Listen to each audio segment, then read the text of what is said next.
Before the battle, Cybertron was enveloped in an uneasy silence. The main characters, the Autobots and Decepticons, whose names were known throughout the galaxy, were preparing for the inevitable clash. Optimus Prime, leader of the Autobots, stood gazing at the horizon. His heart was filled with a heavy responsibility for the fate of each of his comrades. He thought about his decision and whether he would be able to protect those who had entrusted their lives to him. Next to him stood Bumblebee, his loyal friend and brave warrior, who was accustomed to smiling in the face of danger. But now even his usual cheerfulness had given way to gloomy thoughts. He recalled his past battles and wondered if they would be able to prevail this time. Megatron, leader of the Decepticons, silently reflected on the past, on years of war and lost opportunities. He realized that this time, not only the fate of Cybertron, but also his own personal fate might be decided. A strange sense of bitterness mingled with his determination to see it through to the end. Starscream, who had always sought power and recognition, now felt fear before battle for the first time. He understood that this time it was not just glory at stake, but the survival of everyone who had ever lived on Cybertron. Arcee, a strong and confident warrior, maintained an outward calm, but inside she was filled with anxiety for the fate of her loved ones and all those dear to her. She prepared for battle, knowing that she would have to fight not only her enemies, but also her own fears.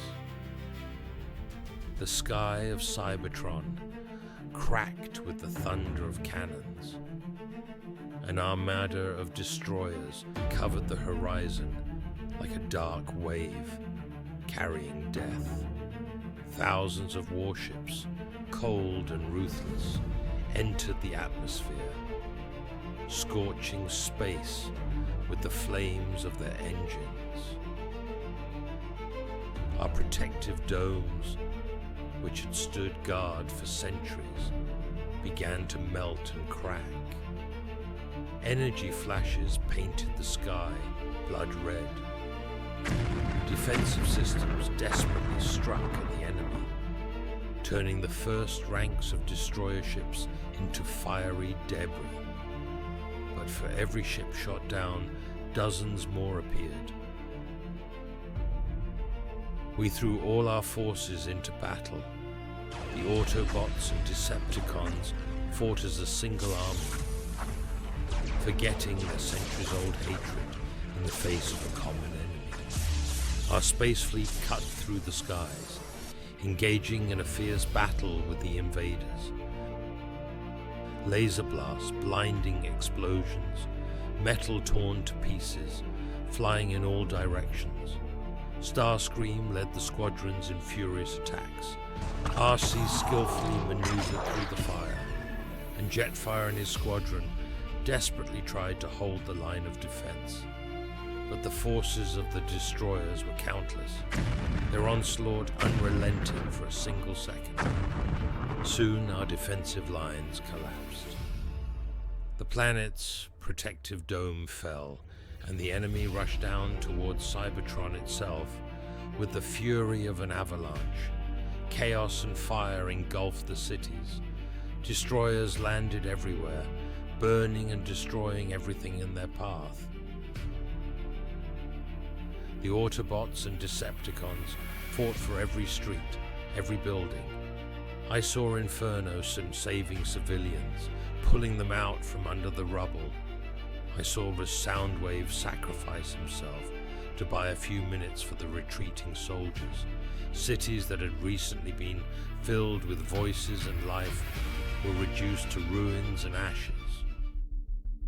At the darkest hour of the battle, The matrix of destiny spoke to me. Visions came like blows from a hammer, heavy, cruel, inevitable. I saw the future that might await us. Cybertron is dead. The planet has become a vast graveyard. The bodies of Autobots and Decepticons lie everywhere. I saw Bumblebee lying among the debris, his eyes extinguished forever. I saw Megatron fallen beside those he once hated. I saw myself broken, defeated, hopeless. But then the Matrix showed me something else, an ancient artifact hidden deep beneath the planet's surface. It shone like a star in the night sky. It was the Source Vault, our last chance to change the outcome of the battle. I returned to the battle, determined but aware that time was rapidly running out. Now our task was singular, to hold the line at all costs, while I made my way deep into Cybertron to the Source Vault. The battle became even more desperate. Ironhide and Ratchet led the defense of key areas. Ultra Magnus organized the evacuation of civilians, covering their retreat with his own body. For the first time, the Decepticons fought for the lives of other beings. Old enemies became brothers in arms, realizing that they were now bound by a common destiny. When the situation seemed hopeless, the signal from the Matrix of Destiny awakened the ancient warriors, the protectors of the Ark. Many centuries ago, they swore not to interfere in the affairs of Cybertron, hiding in the ruins of the forgotten city of Omniscon. However, now their oath had been broken, not out of pity, but at the call of the planet itself. A massive warship appeared in the center of the battlefield, hidden in a cloud of ionic ash. Its hull was covered with ancient inscriptions that glowed with the same light as the Matrix. Warriors clad in armor made of an unknown metal emerged from it, led by the legendary Centinius, the last guardian of the Energon Covenant. At first, the Autobots and Decepticons mistook them for a new threat, but Centinius, with the help of the Matrix, established a mental connection with Optimus Prime, conveying a vision. The true enemy is not the destroyers. The true enemy has awakened within the planet itself. Thus, the fragile alliance was expanded. Now it included not only eternal enemies, but also forgotten guardians of the past. Optimus Prime reached the Source Vault.